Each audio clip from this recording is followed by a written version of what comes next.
Kamerni ambijent u amfiteatru Kulturnog centra Zrenjanina učinio je da jednako uživaju i publika i muzičari. Odličan koncert priredili su Gale Kerber i Najda iz Smaka. 10 godina sviraju zajedno, zastupljene su većinom pesme Kerbera i one najpopularnije grupe Smak. Repertoar svima dobro poznat.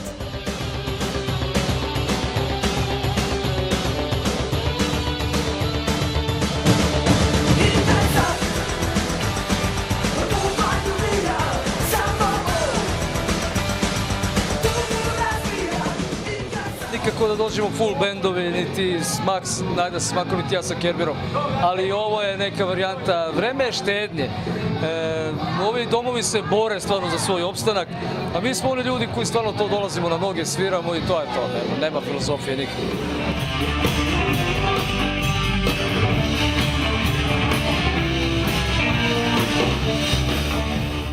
U muzičkoj radionici Kerbera sprema se nešto novo. Kerber sprema u najveće, ne znam kad će, šta će, držim reč, tako da ovaj put ne bih rekao kad će to da izađe. Sviđaju mi se par pesama, mene lično, znači da stvarno stojim iza toga. Tekstovi su kao ne govori mi šta sam sve mogao od sebe za nas ja da dam. Sve što kažeš tek pola istine koju znam. Onda ne govori mi gde sam sve grešio, ta vrata bolje ne otvare. I tako dalje, i tako dalje. To je sjajan tekst Nikole Čuturila koji će se pojaviti na našem albumu kao tekstopisac. Publika se sa koncerta razilazila zadovoljna, odličnom svirkom i dobrim povodom.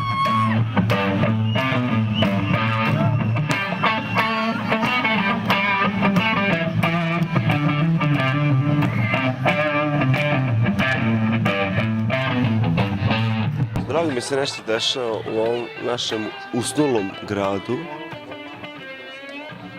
I to je to. Ja obožavam Kerber i obožavam Galet, obožavam Najdu, tako da meni je uvijek bilo super na svakom njihovom koncertu. Kerber oduševili su, naravno, obožavam ih. Zajedno, ovo je sa Najdom, fantazija.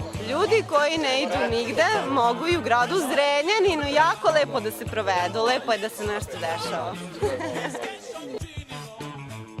Sezona kulturnih sadržaja uglavnom završi pred početak leta, ali zabavnih i kulturnih programa ipak ima. Akcenat je tokom leta naravno malo više na zabavnim programima, takav je večerašnji koncert grupe Gale i Najda. Imaćemo i komedije, pozorišne predstave tokom leta, pripremamo 2 filmska ciklusa, jedan je meksički film, a drugi francuski ljubavni film. Takođe i za naše najmlađe sugrađane pripremamo 2 radionice koje će se odvijati tokom leta u Kulturnom centru i na Višoj tehničkoj školi. I za sam kraj leta u ovom amfiteatru gde uglavnom mi realizujemo letnje programe, 3 mini festivale. Zanimljivi kulturni sadržaji obeležit će i ovo leto u Zrenjaninu.